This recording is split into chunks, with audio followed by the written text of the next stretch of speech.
Kaixo, para poder ver las píldoras formativas de las sesiones que tenemos programadas, lo que voy a hacer es compartiros la pantalla para que sepáis exactamente dónde y cómo tenéis que acceder para poder ver la documentación.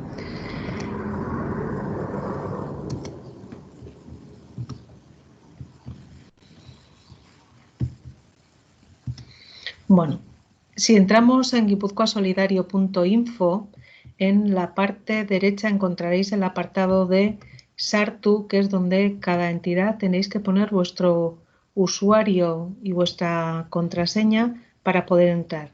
El usuario siempre es un correo electrónico y si no os acordáis de la contraseña, siempre la podéis resetear utilizando este botón verde de aquí abajo.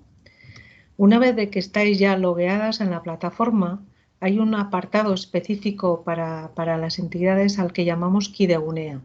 En el apartado de Kidegunea podéis ver que tenemos aquí, está abierta lo que corresponde a la formación y dentro de la formación la de los ciclos temáticos que tenemos en marcha. Clicando ahí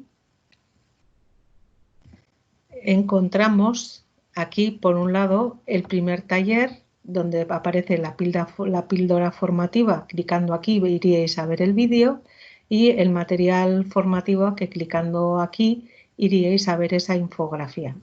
Pero está del primer taller y si abrimos aquí estaría lo mismo en el segundo taller y en los talleres correspondientes cada martes cuando abramos la formación, ¿vale?